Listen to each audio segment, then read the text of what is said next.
Social media ഉപയോഗിക്കുന്നവർക്ക് സുപരിചിതയാണ് നാഗസൈരന്ധ്രി ദേവി. മിക്ക ആളുകളും ഇവരെ ഒരു പരിഹാസ കഥാപാത്രമായാണ് കാണുന്നത്. എന്നാൽ വിധിക്കു മുന്നിൽ തോറ്റുപോയ ദിവ്യരാജൻ എന്ന ഒരു പെൺകുട്ടി എങ്ങനെ നാഗസൈരന്ധ്രി ദേവിയായി എന്നത് എല്ലാവരും അറിയേണ്ടതാണ്. ശാസ്ത്രജ്ഞയാകാൻ കൊതിച്ച ഈ മിടുക്കി പെൺകുട്ടിയുടെ ജീവിതകഥ നമ്മുടെ ഉള്ളുലയ്ക്കുന്നതാണ്. പന്തളം NSS കോളേജിൽ നിന്ന് BA പൊളിറ്റിക്സിൽ ബിരുദം നേടിയ മിടുക്കിയായ ഒരു സാധാരണ പെൺകുട്ടിയായ ദിവ്യരാജൻ ഇന്ന് കാണുന്ന നാഗസൈരന്ധ്രി ദേവിയായതിന് പിന്നിൽ ഒരുപാട് കണ്ണീരിന്റെയും കഷ്ടപ്പാടിന്റെയും കഥയുണ്ട്. ഒരു ശാസ്ത്രജ്ഞയാകണമെന്നും സിനിമയിൽ അഭിനയിക്കണമെന്നും ചിത്രകാരിയാകണമെന്നുമൊക്കെ ആ നാട്ടിൻപുറത്തുകാരി കണ്ട സ്വപ്നങ്ങളായിരുന്നു. അന്ന് ഒരു സാധാരണ നാട്ടിൻപുറത്തുകാരിക്ക് വേണ്ട എല്ലാ സവിശേഷതകളും ഉണ്ടായിരുന്നു നാഗസൈരന്ധ്രിക്ക്. എല്ലാവരോടും സൗമ്യയായി പെരുമാറുന്ന നല്ല അടക്കവും ഒതുക്കവുമുള്ള ഒരു പെൺകുട്ടി. കൂടാതെ കോളേജ് കാലത്ത് ദിവ്യ ഒരു സ്റ്റാർ ആയിരുന്നു. തനിക്ക് കോളേജിൽ ഒരുപാട് ആരാധകർ ഉണ്ടായിരുന്നുവെന്ന് ഇവർ തന്നെ മുൻപൊരു അഭിമുഖത്തിൽ പറഞ്ഞിട്ടുണ്ട്. അന്ന് താനൊരു മിടുക്കി കുട്ടിയായിരുന്നു. ക്ലാസ്സിലെ ലീഡറായിരുന്നു.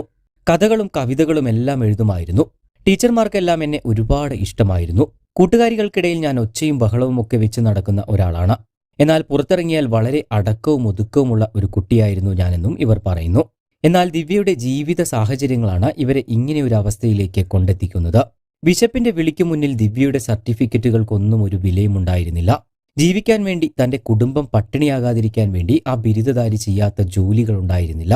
തയ്യൽക്കാരിയായും വക്കീൽ ഗുമസ്തയായും മെഴുകുതിരി തൊഴിലാളിയായും ഹോം നേഴ്സായും അവർ ഒരുപാട് ജോലികൾ ചെയ്തു.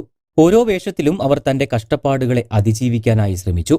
പക്ഷേ ദാരിദ്ര്യവും ഏകാന്തതയും ഒപ്പം കൂട്ടിനെത്തിയപ്പോൾ ആ മനസ്സിന്റെ താളം മെല്ലെ മെല്ലെ തെറ്റിത്തുടങ്ങി.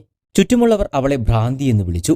ഒറ്റപ്പെടുത്തലുകളും ചുറ്റുമുള്ളവരുടെ ആക്രമണങ്ങളും കൂടി വന്നപ്പോൾ അതിൽ നിന്നെല്ലാം രക്ഷ നേടാൻ ദിവ്യ തന്നെ കണ്ടെത്തിയ ഒരു കവചമായിരുന്നു നാഗസൈരന്ധ്രി എന്ന വേഷം. ഇവരുടെ പല വാക്കുകളും നമുക്ക് തമാശയായി തോന്നുമെങ്കിലും അവർ പറയുന്ന ഓരോ വാക്കിനു പിന്നിലും വലിയ അർത്ഥങ്ങളുണ്ട്, അല്ലെങ്കിൽ അനുഭവങ്ങളുണ്ട്. മനുഷ്യന്റെ ഉള്ളിലാണ് ശാസ്ത്രമെന്നും തന്റെ ചിന്തകളാണ് തന്നെ ഇന്നീ കാണുന്ന രൂപത്തിലാക്കിയതെന്നും അവർ വിശ്വസിക്കുന്നു. ഒരു സമയം തന്റെ അയൽവാസികൾക്കെല്ലാം എന്നെ ഇഷ്ടമായിരുന്നു.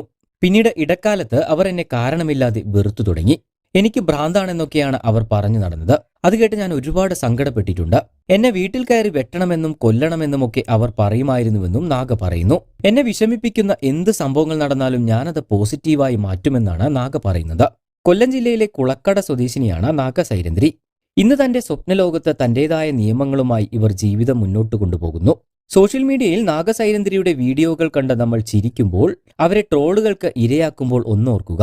ആ വിചിത്രമായ വസ്ത്രധാരണത്തിനും സംസാരത്തിനും പിന്നിൽ തോറ്റുപോയ ഒരു ശാസ്ത്രജ്ഞയുണ്ട്. ഇല്ലാതായിപ്പോയ ഒരു ചിത്രകാരിയുണ്ട്. ജീവിതത്തോടെ പൊരുതി തളർന്നുപോയ ഒരു ബിരുദധാരിയുണ്ട്.